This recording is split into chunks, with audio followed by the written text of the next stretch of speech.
Hello student, last lecture मैंने आपको उर्ज reaction पढ़ाया था जो कि प्रिपरेशन ऑफ इवन अल्केन का बेस्ट मेथड है। इवन अल्केन और ऑड अल्केन डिवाइड करने का मेथड ये है बच्चों कि इवन अल्केन हम उससे कहते हैं जिसमें even number of carbon present रहता है, और ऑड अल्केन हम उसे कहते हैं जिसमें odd number of carbon present रहता है। तो जो उर्ज रिएक्शन है उससे हम लोग इवन नंबर ऑफ कार्बन वाले अल्केन को प्रिपेयर करते हैं, क्योंकि देखो ऑड ऑड को भी मिक्स करोगे, ऐड करोगे तो इवन ही बनेगा, और अगर दो इवन को ऐड करेंगे तब भी इवन ही बनेगा। ठीक है, तो ये कंडीशन जो बच्चों मैंने आपको बताया है लास्ट लेक्चर में, उसको आप उम्मीद करता हूँ कि आपने पूरा सॉल्व किया होगा, पढ़ा होगा अच्छे से मन से। ठीक है, आज कुछ और मेथड हैं जो कि प्रिपेयर करते हैं अल्केन, उनके बारे में डिस्कस करने वाला हूँ, तो ध्यान से देखेंगे समझेंगे। फर्स्ट है आज का उर्ज फिटिंग रिएक्शन।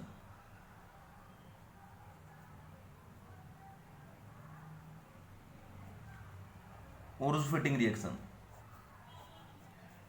पहले जो आपने पढ़ा वो सिर्फ उर्ज था, आज जो मैं आपको पढ़ा रहा हूं ये उर्ज फिटिंग है।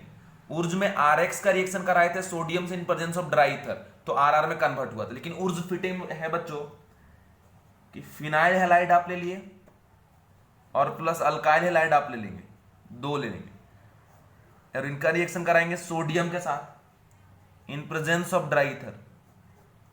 ठीक है, तो यहां से एक बार पीएच खुद के पीएच से कंबाइन करेगा तो पीएच पीएच बनेगा, दूसरा ये आरआर आपस में कंबाइन कर जाएगा, और तीसरा पीएच कॉम्बिनेशन आर से होगा, तो ये यहां से तीन प्रोडक्ट मिल रहा है।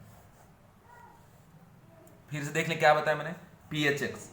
पीएचएक्स मतलब इधर से फिनाइल ले लिया हमने, एक्स लगा दिया, और plus R X in presence of sodium and dry ether.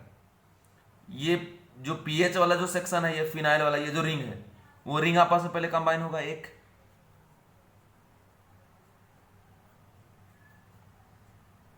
Product ये दिया, दूसरा इस रिंग में अल्काइल कंबाइन हो जाएगा, और तीसरा अल्काइल खुद ही से कंबाइन हो जाएगा। तो ये इस रिएक्शन को लोग क्या बोलेंगे बच्चों, उर्ज फिटिंग रिएक्शन। ठीक है, कोई भी अल्काइल लाइट और इधर से फिनाइल के साथ क्या है आपका हेलोजन लगा हुआ, तो ये कंडीशन आप ध्यान रखेंगे। ये हो गया उर्ज फिटिंग रिएक्शन, पहले जो आपने पढ़ा उर्ज रिएक्शन। एक और है बच्चों फिटिंग रिएक्शन, तो ये सब सीधा सीधा है, इसमें कोई खास कुछ बात नहीं है।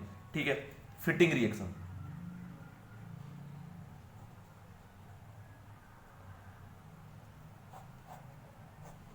फिटिंग रिएक्शन कोई टेंशन नहीं इसमें, सीधा सीधा याद रखिएगा कि फिनाइल हैलाइड का रिएक्शन अगर आप करते हैं सोडियम के साथ इन प्रेजेंस ऑफ ड्राई ईथर, तो ये जो फिनाइल है वही आपस में कंबाइन कर लेता है पीएच पीएच और बनाता है ये डाइफिनाइल। डाइफिनाइल का प्रिपरेशन कर लिया कैसे, देखिए फिर से, जैसे ये पीएच है तो पीएच पीएच आपस में जैसे आरएक्स आरएक्स में आर आर बन जाता था, वैसे पीएच पीएच में क्या बन जाएगा, पीएच पीएच। तो ये डाइफिनाइल का प्रिपरेशन का मेथड हो गया फिटिंग रिएक्शन। और ये कोई जनरल नहीं, सिर्फ फिटिंग में कंफर्म है कि आप पीएच एक्स ही लेंगे। पीएच एक्स का रिएक्शन कराएंगे सोडियम से इन प्रेजेंस ऑफ ड्राई ईथर, तो पीएच पीएच के बीच में सिंगल बॉन्ड बनेगा जिसे हम लोग क्या बोलेंगे, डाइफिनाइल। ये फिक्स है, ये बदलने वाला नहीं, और इसी का नाम पड़ा बच्चों क्या, फिटिंग रिएक्शन। क्लियर, चलिए नेक्स्ट जो है उसका नाम है फ्रैगलैंड रिएक्शन। फ्रैगलैंड रिएक्शन से भी आप प्रिपेयर करेंगे अल्केन ही, और वो भी इवन अल्केन ही आप प्रिपेयर करोगे। ठीक है, तो आप कंडीशन लिखेंगे फ्रैगलैंड रिएक्शन।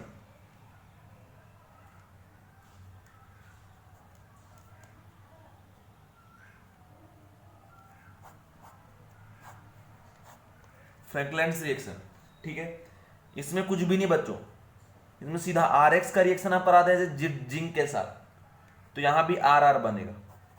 जैसे उर्ज में कराते थे ना कि आर एक्स का रिएक्शन करा दिए सोडियम से इन प्रेजेंस ऑफ क्या पर ड्राई ईथर, तो वहां पे आर आर के बीच में बॉन्ड बन जाता था, अल्केन बनता था। तो वैसे यहां भी है, आर एक्स का रिएक्शन करा दीजिए जिंक के साथ। ठीक है, तो यहां से क्या बन जाएगा, आर आर। अब मैं इसका मैकेनिज्म आपको बताता हूं। मैकेनिज्म देखिए, मैकेनिज्म क्या है कि आर एक्स का रिएक्शन जब हम जिंक से कराते हैं और आपको पता होगा ऑर्गेनोमेटलिक कंपाउंड जब मैंने आपको पढ़ाया था कि जब RX रिएक्ट करता है किसी मेटल से तो बीच में अगर ट्रैप हो गया तो प्रिपेयर क्या करेगा, ऑर्गेनोमेटलिक कंपाउंड। तो यहाँ से बन जाता है RZNX, स्पेशल माइनस इसमें प्लस, तो ये कौन सा कंपाउंड है बाबू, ऑर्गेनोमेटलिक कंपाउंड ऑफ जिंक, ठीक है। और जब इसका वापस से रिएक्शन आप कराएंगे RX के साथ, क्योंकि वहां तो बहुत सारा RX होगा, तो ये माइनस और ये प्लस, तो ये कार्बोनाइन दे रहा है जो कि एक स्ट्रॉन्ग बेस है और साथ ही साथ स्ट्रॉन्ग क्या है, न्यूक्लियोफाइल। तो यहाँ देखिए SN2 रिएक्शन शो करेगा, बैक अटैक करेगा इधर से और ये X माइनस बाहर चला जाएगा, तो ये R और R के बीच में क्या हो गया, बॉन्ड बन गया, और साथ में यहाँ से X माइनस बाहर गया और यहाँ से ZnX प्लस, तो यहाँ से बन जाएगा बाबू ZnX2, है ना, जिंक डाइहैलाइड। तो ये फाइनल प्रोडक्ट है RR, जो कि एल्केन प्रिपेयर करने का मेथड है, फ्रैंकलैंड रिएक्शन, ठीक है।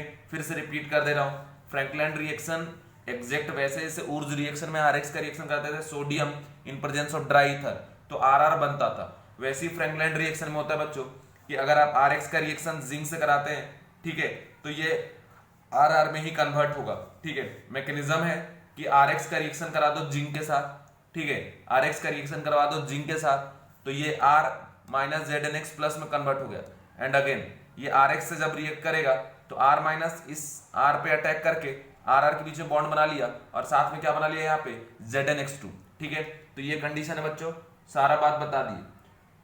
फ्रैंकलैंड रिएक्शन के बाद एक बहुत ज्यादा इंपॉर्टेंट मेथड है, नाम है कोल्ब्स इलेक्ट्रोलाइटिक सिंथेसिस, ठीक है। कोल्ब इलेक्ट्रोलाइटिक सिंथेसिस में हम लोग इलेक्ट्रोलिसिस का यूज करते हैं, ठीक है। तो उससे भी प्रिपेयर होता है अल्केन ही, लेकिन अल्केन के साथ साथ अल्कीन और अल्काइन का प्रिपरेशन भी होता है कोल्ब इलेक्ट्रोलाइटिक सिंथेसिस में, ठीक है।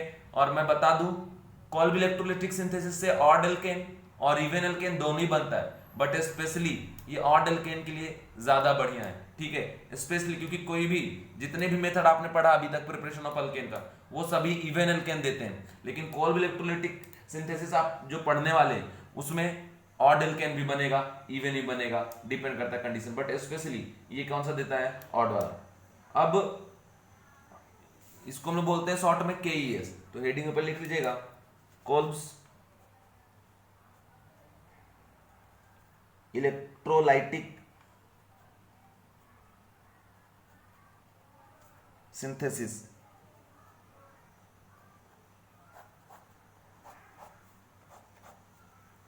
कोल्ब इलेक्ट्रोलाइटिक सिंथेसिस, ठीक है। अब एक बात मैं बता दूं, ये जो इलेक्ट्रोलाइटिक देख रहे हो ना वर्ड, मतलब यहां पे इलेक्ट्रिसिटी का यूज होगा, ठीक है, और यहां पे कंडीशन ये होता है इलेक्ट्रोलिसिस।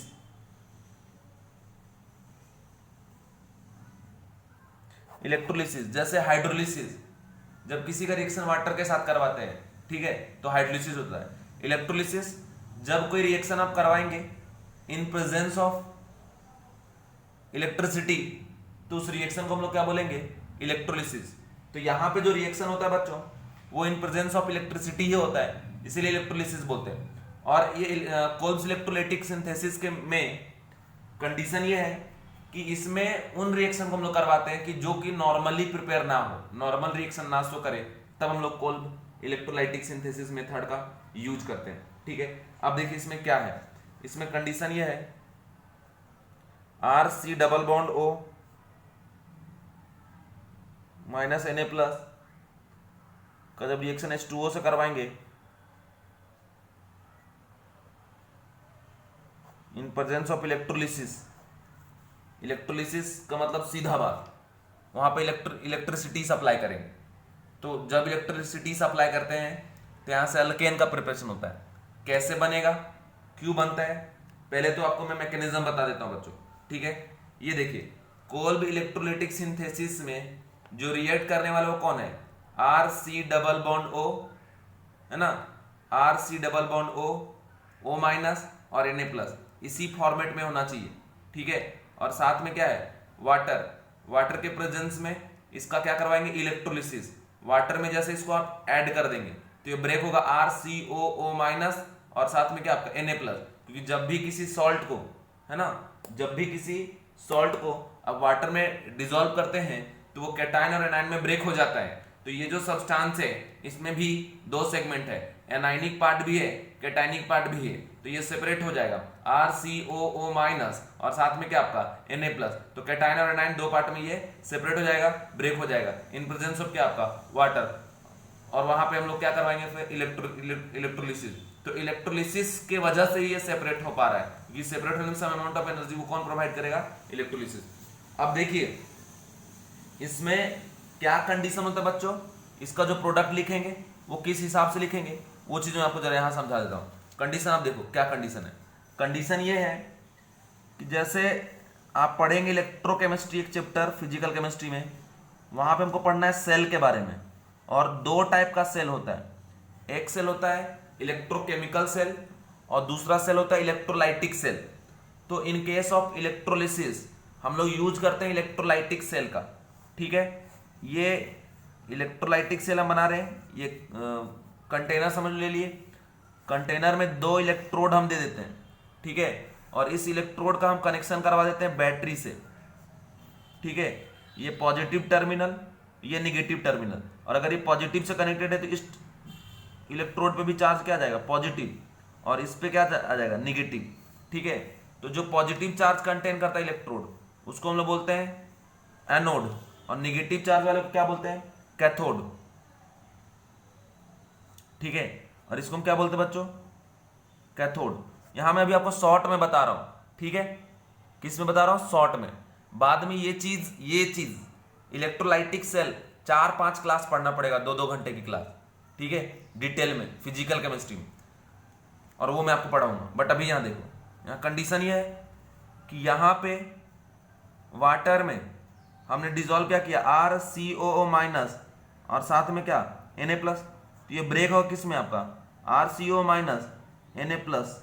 क्यों ब्रेक हो रहा है, क्योंकि यहां पे देखिए इलेक्ट्रिसिटी हम प्रोवाइड कर रहे हैं, ठीक है, इलेक्ट्रिसिटी मिल रहा है थ्रू दिस सेल। तो जब ये ब्रेक होगा एनायन और कैटायन में, तो एनायन किसकी तरफ मूव करेगा, पॉजिटिव के चार्ज की तरफ, और कैटायन किसकी तरफ जाएगा, निगेटिव चार्ज की तरफ। और इस एनोड पे कौन सा चार्ज है, पॉजिटिव चार्ज, तो RCO माइनस मूव टुवर्ड्स क्या, एनोड, और Na प्लस मूव टुवर्ड्स क्या, कैथोड। और शॉर्ट में याद रखते हैं CC और AA, एनोड पे एनायन, कैथोड पे कैटायन, क्योंकि कैथोड पे कौन सा चार्ज है, निगेटिव चार्ज। निगेटिव चार्ज पे अट्रैक्ट कौन होगा, पॉजिटिव चार्ज, और एनोड पे कौन सा चार्ज है, पॉजिटिव चार्ज, तो पॉजिटिव चार्ज पे अट्रैक्ट कौन सा होगा, निगेटिव चार्ज, है ना बच्चों। तो एनोड की तरफ ये मूव करके आ गया RCO माइनस, तो यहां पे आ गया RCOO माइनस, ठीक है, RCO माइनस यहां पे आ गया। अब होता कैसा है कि एक कंडीशन याद रखिएगा, एनोड पे होता है ऑक्सीडेशन, ठीक है, और कैथोड पे होता है रिडक्शन। और आप ऑक्सीडेशन रिडक्शन पढ़ चुके हैं क्लास 11th में। ऑक्सीडेशन क्या होता है, loss of electron, gain of oxygen या रिमूवल ऑफ क्या, हाइड्रोजन। और रिडक्शन क्या होता है, gain of electron, loss of oxygen, या फिर गेन ऑफ क्या, हाइड्रोजन। इसको हम लोग रिडक्शन बोलते हैं। बट यहां पे ऑक्सीडेशन रिडक्शन का वो कंसेप्ट यूज होगा इलेक्ट्रॉन वाला, कि loss of electron is known as oxidation and gain of electron is known as what, reduction.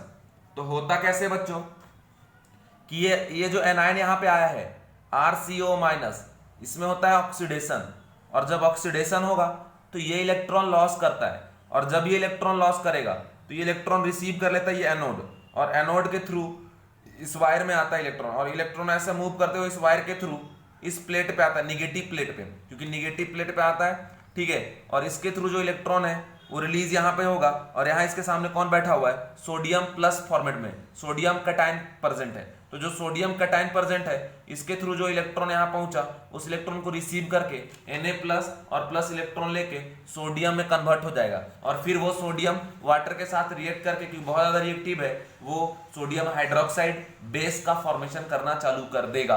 और जैसे जैसे रिएक्शन प्रोसीड करेगा वैसे वैसे ये सॉल्यूशन बेसिक होता जाएगा, ठीक है। तो in case of Kolbe's electrolytic synthesis, जो इलेक्ट्रोलिसिस होता है, उस प्रोसेस में पीएच ऑफ सॉल्यूशन धीरे धीरे धीरे क्या होता जाएगा, इंक्रीज होता जाएगा, क्योंकि बेस का पीएच क्या होता है, ग्रेटर देन 7, ठीक है। तो सीधा बात याद रखें, एनोड पे क्या होता है, ऑक्सीडेशन। एनोड पे क्या होता है, ऑक्सीडेशन। ऑक्सीडेशन मतलब क्या हो जाएगा, लॉस ऑफ इलेक्ट्रॉन, और कैथोड पे क्या होता है, रिडक्शन, मतलब क्या हो जाएगा, गेन ऑफ इलेक्ट्रॉन। एकदम शॉर्ट फॉर्मेट मैंने आपको पढ़ाया बच्चों। अब फिर से एक बार समझा देता हूं कि ये हमने सेल ली, कौन सा, इलेक्ट्रोलाइटिक सेल। इलेक्ट्रोलाइटिक सेल में ये एक प्लेट, ये दूसरा प्लेट, इस प्लेट को हम बोले एनोड और इस प्लेट को बोले कैथोड। इसको सेल से कनेक्ट कर दिए, ये पॉजिटिव टर्मिनल से कनेक्ट हुआ इसलिए इस पे पॉजिटिव चार्ज आया, और ये निगेटिव टर्मिनल से कनेक्ट हुआ इसलिए निगेटिव चार्ज आया। पॉजिटिव चार्ज वाले प्लेट को बोलते हैं एनोड, निगेटिव चार्ज वाले प्लेट को बोलते हैं कैथोड। अब जैसे इस सॉल्यूशन वाटर में हमने ऐड किया RCO माइनस, तो इलेक्ट्रिसिटी के थ्रू वो दो पार्ट में डिवाइड हुआ, RCO माइनस और Na प्लस। तो जो एनायन है वो मूव करके किसकी तरफ जाएगा, कैटायन की तरफ, मतलब पॉजिटिव प्लेट पे, और जो कैटायन है वो किस पे जाएगा, नेगेटिव प्लेट पे। तो AACC, anode anion, cathode cation. तो यहाँ पे RCO माइनस जो आया, अब इसका होता है ऑक्सीडेशन। तो जब इसका ऑक्सीडेशन होगा तो ये क्या करेगा, लॉस करेगा इलेक्ट्रॉन का, ठीक है। तो जब इलेक्ट्रॉन को लॉस करेगा तो इलेक्ट्रॉन इस प्लेट पे पहुंचता है, और इस प्लेट के थ्रू इस वायर से होते हुए इस प्लेट पे आ जाता है, और इस प्लेट से फिर इलेक्ट्रॉन रिलीज होता है, और इलेक्ट्रॉन जो रिलीज होता है उसको Na प्लस रिसीव करता है। और जब ये रिसीव करे, Na प्लस या फिर K प्लस जो भी रहेगा कैटायन, वो रिसीव करेगा। रिसीव करने के बाद वो मेटल एटम में कन्वर्ट होगा, एटॉमिक स्टेट पे, और वो कन्वर्ट जब मेटल एटॉमिक स्टेट पे हो जाएगा उसके बाद फिर, क्योंकि ये बहुत ज्यादा रिएक्टिव है, वाटर से रिएक्ट करेगा और रिएक्ट करके बेस का फॉर्मेशन करेगा। और बेस का पीएच क्या होता है, ग्रेटर देन 7 होता है बच्चों, है ना। तो इसीलिए धीरे धीरे इस सॉल्यूशन का पीएच क्या होगा, इंक्रीज होता जाएगा। तो ये पूरा प्रोसेस डिटेल में 5-6 क्लास पढ़ना पड़ेगा। इलेक्ट्रोलाइटिक सेल जब आपको पढ़ाऊंगा मैं आपको डिटेल में, एक एक कंडीशन, एक एक डिस्क्रिप्शन, हर एक बात मैं आपको बताऊंगा, ठीक है। तो कंडीशन ध्यान रखें, बात ध्यान रखें कि यहाँ पे कैसे क्या हुआ, नहीं हुआ, ठीक है। एंड फाइनली ऑब्जर्व ये होता है कि एनोड पे और ऑक्सीडेशन, तो इससे रिलेटेड जो प्रोडक्ट बनेगा वो कहां पे बनेगा, एनोड पे, और कैथोड पे हो रहा है रिडक्शन, तो इससे रिलेटेड जो प्रोडक्ट होगा Na प्लस से, वो कहां पे बनेगा, कैथोड से, ठीक है। और ऑब्जर्व ये हुआ है कि ये जो RCOO माइनस है ना, इससे बनता है RR, ठीक है। मतलब ये दोनों अल्काइल आपस में कॉमन होता है। इस अल्काइल में ये कार्बन इन्वॉल्व नहीं है, ये कार्बन अलग, और प्लस बनता है CO2 गैस बनकर बाहर चला जाता है। तो ये बच्चों बनता है कहां पे, एनोड पे, क्योंकि ये ऑक्सीडेशन RCO माइनस कहां पे हो रहा है, एनोड पे। तो इससे रिलेटेड जो प्रोडक्ट बने कहां पे बनेगा, एनोड पे, है ना। और कैथोड पे कौन है, Na प्लस। तो Na प्लस जब इलेक्ट्रॉन रिसीव करेगा क्या बनेगा, सोडियम, और सोडियम से वाटर रिएक्ट करके क्या बना लेगा, सोडियम हाइड्रोक्साइड, और साथ में हाइड्रोजन गैस। तो बाबू ये जो है ये कहां बनेगा, कैथोड पे, क्योंकि Na प्लस इलेक्ट्रॉन रिसीव कहां पे कर रहा है, कैथोड पे कर रहा है, इसलिए NaOH कहां बन रहा है, कैथोड पे, और साथ में क्या बन रहा है, हाइड्रोजन गैस। ध्यान रखेंगे, ठीक है ना। चलिए ये सारी बातें मैंने आपको बता दिया। तो अब देखिए इसके बेसिस पे जाके अगर मैं प्रोडक्ट लिखूं तो क्या लिखूंगा, RCO माइनस प्लस वाटर और इलेक्ट्रोलाइट। चूंकि ये ऑर्गेनिक है, इतना तो पढ़ाया भी नहीं जाता ऑर्गेनिक में, मैं आपको बता दिया ताकि आप जान सके कैसे हो रहा है, नहीं हो रहा है।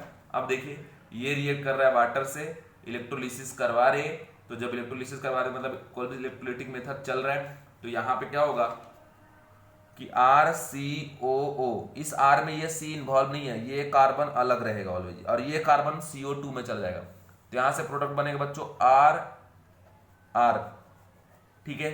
और एक बात मैं बता दूं कि कोलबेज इलेक्ट्रोलिटिक सिंथेसिस में, जिसको शॉर्ट में KES हम लोग कहते हैं, इससे अल्केन के अलावा अल्कीन और अल्काइन का भी प्रिपरेशन होता है। ये बात भी आप ध्यान रखेंगे, क्योंकि ये सिर्फ अल्केन के लिए नहीं है, अल्केन के अलावा अल्कीन अल्काइन भी प्रिपेयर होगा यहां से। बाकी सारा बात यहां बता दिए, फिर से रिपीट कर दे रहा हूं कि जैसे आप, यार एक बात बताओ, ये पॉजिटिव प्लेट से जनरेट होता है, इस पे कौन सा चार्ज आएगा, पॉजिटिव, और इस पे ये निगेटिव से कनेक्ट होते हैं तो निगेटिव वाले को कैथोड, पॉजिटिव वाले को क्या बोल रहे हैं, एनोड।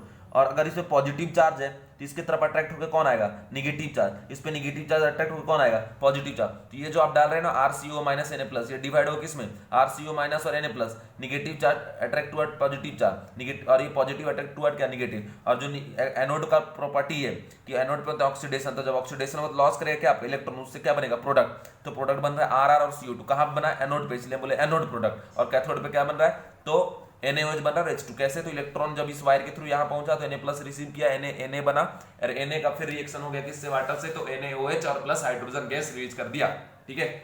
अब देखें, अब बार बार उतना डायग्राम फायग्राम तो देगा नहीं, सीधा सीधा ध्यान रखिए, RCO minus CO minus Na plus H2O करेगा, इलेक्ट्रोलिसिस लिखा रहेगा, या KES, कोलबेज इलेक्ट्रोलिटिक सिंथेसिस, तो बना देना ये जो R है ना, ये जो R सिर्फ इतना, ये कार्बन इन्वॉल्व नहीं रहे बेवकूफ कहीं के, ये सिर्फ इधर वाला R, ये R और R के बीच में बॉन्ड बना देना बाबू।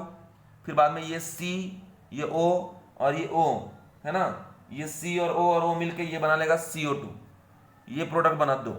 ये बनता है बाबू एनोड पे, इसको हम लोग बोलते हैं anode product, AP anode product. और साथ में जो Na+ है वो कन्वर्ट हो जाता है NaOH और प्लस H2 में, और ये जो प्रोडक्ट है इसको हम बोलते हैं कैथोड प्रोडक्ट बोलते हैं, ठीक है। तो ये कंडीशन आप ध्यान रखेंगे, याद रखना है हमेशा। अब चूंकि ऑर्गेनिक में मैकेनिज्म जब हम पढ़ रहे हैं तो ये सब बातें मैंने बताया, बट अगर रिएक्शन में ये आप यूज कर रहे तो डायरेक्ट अल्केन, अल्कीन या अल्काइन क्या बन रहा है वही आपको बताना रहेगा, साथ ही साथ ये सब उतना नहीं बताना रहेगा, ठीक है। चलिए इसकी मैकेनिज्म मैं अभी आपसे डिस्कस करता हूँ कि और डिटेल मैकेनिज्म इसका क्या हो सकता है। तो देखिए मैकेनिज्म है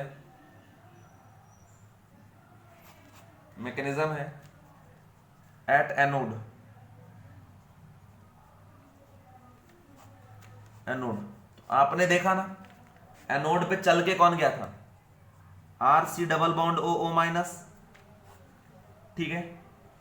तो देखिए ऑक्सीजन पे एक निगेटिव चार्ज है, ठीक है, इसका मतलब एक इलेक्ट्रॉन इसके ऊपर ऑलरेडी एक्स्ट्रा प्रेजेंट है, तो ये क्या करता है, लॉस कर देता है इलेक्ट्रॉन का। कौन, ये ऑक्सीजन, ठीक है। देखो ऑक्सीजन के वैलेंस शेल में टोटल कितना इलेक्ट्रॉन होता है, 6, और एक निगेटिव चार्ज कितना हो गया, 7, है ना। निगेटिव मतलब एक इलेक्ट्रॉन, 7, एक इलेक्ट्रॉन चला गया बॉन्ड बनाने में, तो बचा कितना, 6, तो 2 4 और 2 6, बट ये अभी लॉस करेगा एक, तो बन जाएगा RC डबल बॉन्ड O और एक फ्री इलेक्ट्रॉन दिखेगा फ्री रेडिकल के फॉर्म में, ठीक है। एक इलेक्ट्रॉन लॉस कर दिया, तो इसीलिए हम लोग क्या बोल रहे हैं कि क्या हो रहा है, ऑक्सीडेशन, और लॉस कौन कर रहा है, ये ऑक्सीजन। बाद में ये R और C का जो बॉन्ड है उसमें 2 इलेक्ट्रॉन होगा, एक इलेक्ट्रॉन R का और दूसरा इलेक्ट्रॉन किसका, C का। इसमें होमोलैटिक बॉन्ड फ्यूजन होता है, एक इलेक्ट्रॉन शिफ्टेड टुवर्ड्स R और this electron shifted towards C। इस कार्बन पे फ्री रेडिकल जनरेट होगा और इस O पे फ्री रेडिकल है, ये दोनों मिलकर आपस में फिर बॉन्ड बना लेगा C double bond O double bond CO2, और प्लस ये बन गया क्या आपका R फ्री रेडिकल।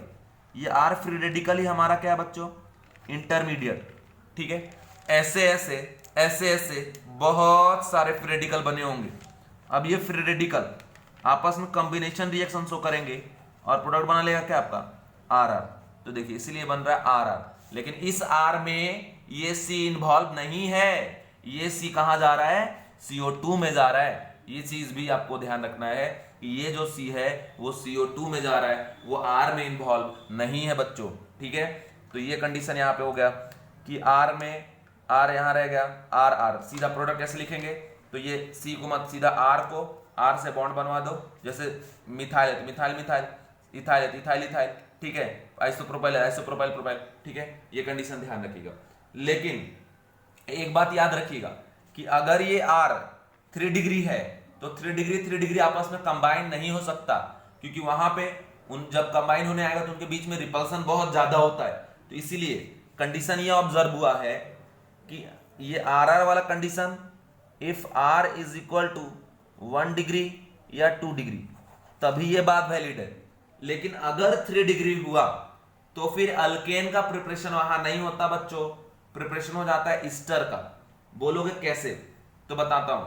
जैसे अगर ये 3 डिग्री हुआ, R 3 डिग्री, तो एक 3 डिग्री दूसरे 3 डिग्री सारे जब कंबाइन होने आएगा तो उनके बीच में बहुत तगड़ा रिपल्सन होता है, तो रिपल्सन की वजह से बॉन्ड नहीं बन पाया। तो फिर क्या होता है, होता यह है कि RCO फ्री रेडिकल में कन्वर्ट हुआ है, ठीक है।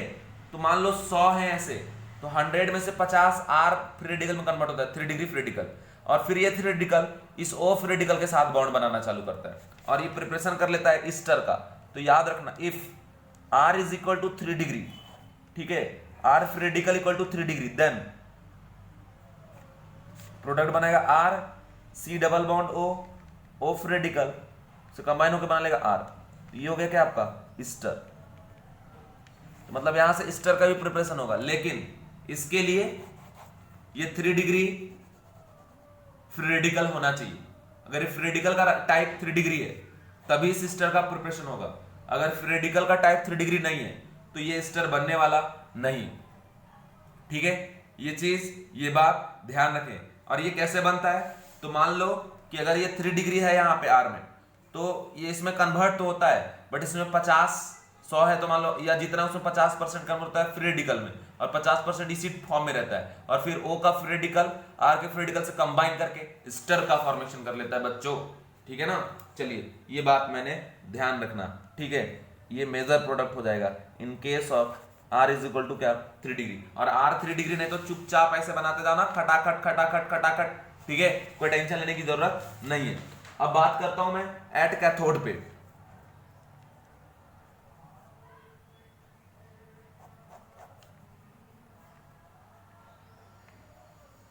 At cathode Na+ electron receive करेगा तो बनाएगा सोडियम, और जब ये H2O से रिएक्ट करेगा तो बनाएगा NaOH और प्लस हाइड्रोजन गैस। ये दोनों कहां पे जा रहा है, कैथोड। इसलिए नेट में हम लोग क्या लिख रहे हैं बच्चों, कि भैया नेट प्रोडक्ट कैसे लिख रहे हैं, ऐसे RC double bond O minus Na+ react with water. ठीक है, KES कोऑर्डिनेटेड सिंथेसिस, तो प्रोडक्ट बना रहा है RR plus CO2 plus NaOH plus H2, balance कर देंगे। ये दोनों कहाँ पे, एनोड पे, और ये दोनों कहाँ पे, कैथोड पे, इसलिए इसको बोलते हैं कैथोड प्रोडक्ट, इसको क्या बोलेंगे, एनोड प्रोडक्ट। ठीक है, और क्या कंडीशन ऑब्जर्व हुआ है कि धीरे धीरे सॉल्यूशन का पीएच इंक्रीज होगा। ठीक है, and it is good for even alkane. ठीक है, और कंडीशन ये है कि इसमें इवन अल्केन प्रिपेयर किया जा रहा है। इसके अलावा जो इसमें डिसप्रपोर्शनेशन हो रहा है, ऑक्सीडेशन रिडक्शन। ठीक है, उसके बाद पीएच सॉल्यूशन इंक्रीज होता है धीरे धीरे, और इससे मीथेन का प्रिपरेशन कभी भी नहीं हो सकता। ठीक है, क्योंकि देखो R में CH3 मिनिमम लेंगे तो CH3 जब कंबाइन करेगा तो क्या बनाएगा, इथेन बनाएगा, कभी मीथेन तो बनाया ही नहीं। ठीक है, तो लिखेंगे पॉइंट बना के, की पॉइंट में CH4 cannot be prepared, CH4 cannot be prepared. Second लिखिएगा good for even alkane,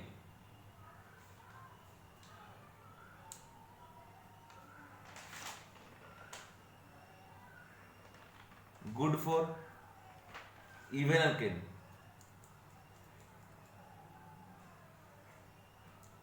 And disproportionation takes place. pH increases with the reaction. pH increases with the reaction. ठीक है, अब इससे related अभी हम लोग problem solve करेंगे, है ना। प्रॉब्लम देखिए, फर्स्ट एग्जाम्पल फर्स्ट है CH3 CO minus Na plus H2 KES call electrolytic synthesis. तो ये R है और ये CO माइनस में कन्वर्ट हो जाएगा CO2 में, और ये CH3 RR हो जाता था ना, तो वही। Second EtCOO minus Na plus H2O KES, product क्या बनाएगा, ET कंबाइन कर जाएगा तो ET प्लस CO2 बना लेगा, ऐसे बनता जाएगा। ठीक है ना। उसको थर्ड क्वेश्चन आप देखिए, यहाँ दिया CH3 CH3 COO minus Na plus H2O KES। ठीक है, तो कंडीशन ये तो C जो है वो CO2 में जाएगा, तो ये वाला जो R हुआ ये रिपीट होगा, क्या बनाएगा CH3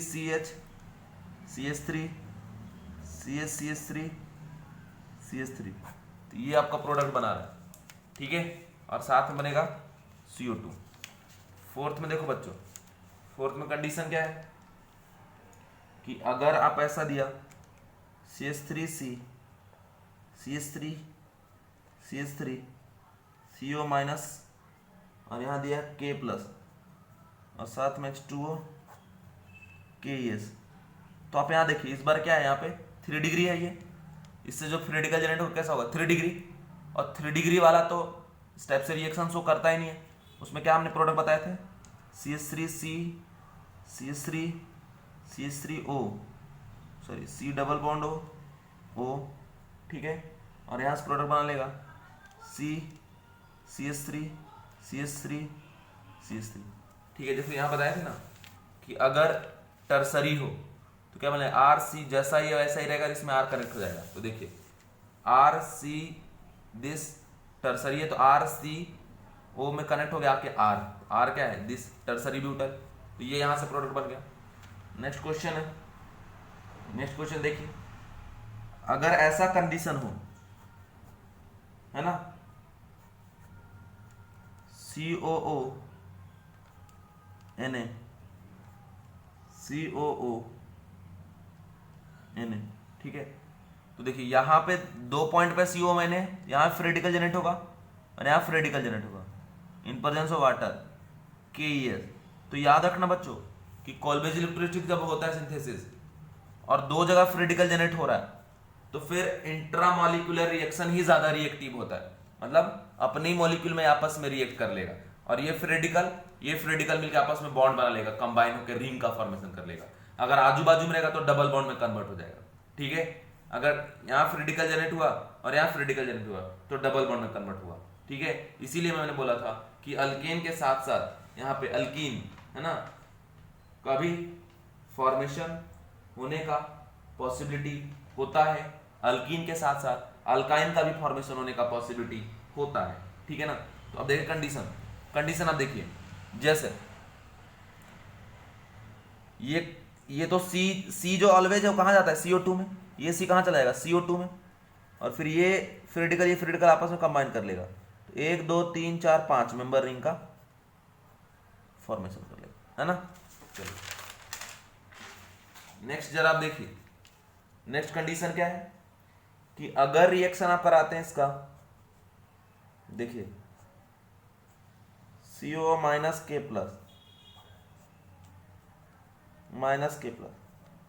plus H2O KES, Kolb electrolytic synthesis. तो होता क्या है कि देखो ये जहां कार्बन ये CO माइनस वाले जहां कनेक्ट वहां फिर रेडिकल जनरेट होगा और यहां जनरेट होगा, तो ये फिर इंट्रामॉलिक्यूलर शो कर लेगा। इधर 1 2 3 4 5 मेंबर रिंग, ये इस तरीके से फॉर्मेशन कर लेगा प्रोडक्ट का। इधर से बन गया बच्चों 5 मेंबर रिंग और प्लस CO2 2 टाइम, और ये चला जाएगा कहाँ पे एटमॉस्फेयर में, फिर चला जाएगा। ये प्रोडक्ट कहाँ बन रहा है आपका एनोड में बन रहा है, ठीक है। बट उतना आपको एनोड का थोड़े यहाँ पूछने वाला नहीं, सीधा प्रोडक्ट पूछेगा, ध्यान रखना। नेक्स्ट क्वेश्चन देखो, नेक्स्ट क्वेश्चन कैसा है, CO minus K plus Na plus भी रहे K प्लस भी रहे, कोई भी चलता है,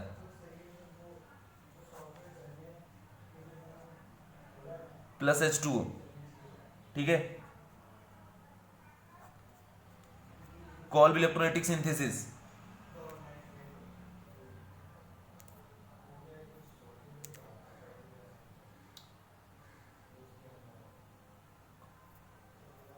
कोल्ब इलेक्ट्रोलिटिक सिंथेसिस यहां चल रहा है।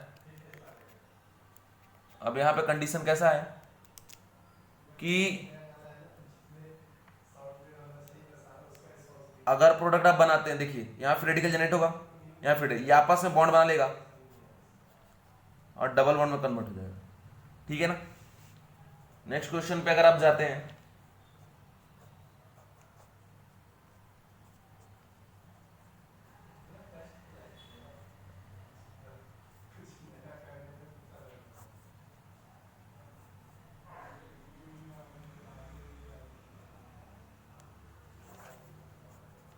कोल्ब इलेक्ट्रोलिटिक सिंथेसिस, ठीक है। अब इसमें कैसा है कि यहां फ्री रेडिकल जनरेट होगा और यहां फ्री रेडिकल, तो ऐसा बेंजीन आपस में कंबाइन करना चालू करेगा। और आपको याद होगा ऐसा प्रोडक्ट पहले भी हम लोगों ने बनाया था कि बीच में 4 मेंबर कंबाइन हो जाता है और ऐसा बन गया, तो ये एंटी एरोमेटिक ना, इसलिए A और ये B, और बोले थे A not equal to B, जब लेंथ अनइक्वल हो जाएगा तो यहाँ पे रेजोनेंस होगा ही नहीं, और जब रेजोनेंस नहीं होगा तो एंटी एरोमेटिसिटी भी अपीयर यहाँ पे नहीं होगा। ठीक है, नेक्स्ट क्वेश्चन देखिए, CH2 CO माइनस के प्लस, CO माइनस के प्लस H2O और KES। तो देखो बच्चों, यहाँ फ्रेडिकल, यहाँ फ्रेडिकल, तो यहाँ पे अपीयर होगा डबल बॉन्ड, तो क्या बन गया अल्कीन। H हटा के अगर R लगा देंगे इधर तो वो भी अल्कीन ही होगा। तो कोई भी टाइप का आप अल्कीन का फॉर्मेशन कर सकते हैं। ये चीज भी यहाँ पे समझ में आ रहा है। कैसे, फिर से समझो कि जैसे CO माइनस जहाँ रहता है जिस कारण वहाँ फ्रेडिकल जनरेट होता है, ये बाहर जाएगा, यहाँ फ्रेडिकल जनरेट हो, तो फ्रेडिकल फ्रेडिकल आपस में कंबाइन करके क्या बनेगा डबल बॉन्ड, तो ये तो इथीन बन जाएगा। लेकिन अगर यहाँ पे R होता, CH3 या C2H5 या कैसा भी R या इधर भी R, तो डिफरेंट टाइप ऑफ अल्कीन का फॉर्मेशन आप कर सकते हैं। जिस टाइप का अल्कीन चाहिए उस टाइप का यहाँ पे अल्काइल ग्रुप प्रेजेंट होगा पहले से। अभी ये बनेगा CH2 डबल बॉन्ड CH2, ये प्रोडक्ट। ठीक है, इसके बाद नेक्स्ट क्वेश्चन आप जरा देखिए। नेक्स्ट क्वेश्चन इसको हम लोग बोलते हैं पोटासियम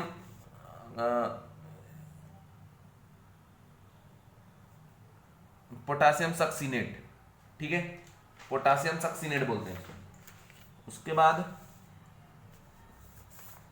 एक और देखो बच्चों, potassium salt of maleic acid, CH double bond CH, CO minus K, CO minus और K प्लस, वाटर से रिएक्ट कर रहा है KES, यहाँ फ्रेडिकल यहाँ फ्रेडिकल, फिर आपस में बॉन्ड बना के क्या बना लेगा अल्काइन। लेकिन अगर ये डिफरेंट टाइप ऑफ अल्काइन आपको चाहिए तो H के पोजीशन में आप सब्सटीट्यूट करिए R, है ना, different type of alkyl group, तो उसके हिसाब से ट्रिपल बॉन्ड भी आ जाएगा और डिफरेंट डिफरेंट टाइप का आपका अल्काइन बन जाएगा। तो CH अभी तो नॉर्मल लिखेंगे CH ट्रिपल बॉन्ड CH। ठीक है, इसके बाद जरा नेक्स्ट क्वेश्चन देखिए, फिर वही बाइसाइक्लिक टाइप का जो कंपाउंड बनता था, CO माइनस के प्लस, CO माइनस के प्लस, तो यहाँ फ्रेडिकल जनरेट होगा और यहाँ फिर आपस में ऐसे कंबाइन कर लेगा। ठीक है, आपस में कंबाइन करेगा तो बाइसाइक्लिक रिंग बनाएगा जिसमें सेंटर पे एक कार्बन चला जाएगा। नेक्स्ट क्वेश्चन का अगर मैं बात करूं तो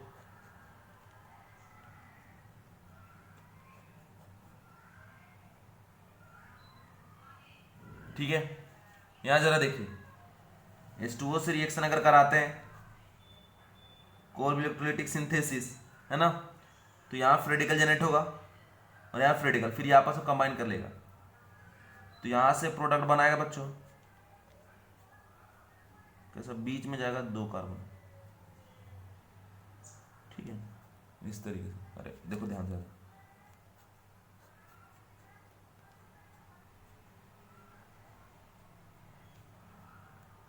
नहीं बन पा रहा।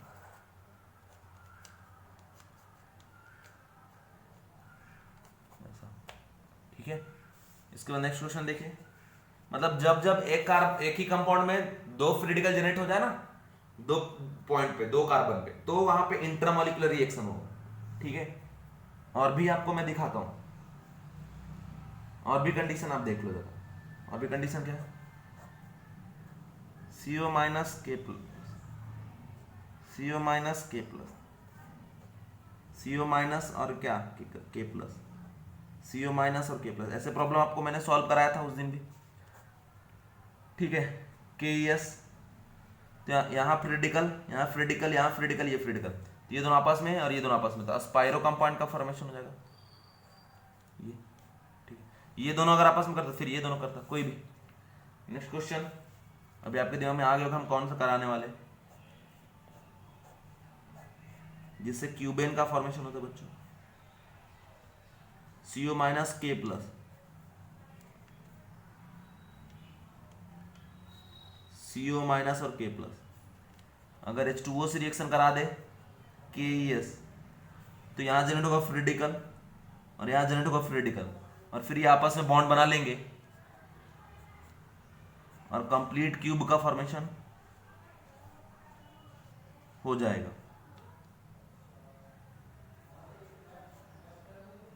ठीक है, समझ गए क्या? तो ऐसा है। इसके बाद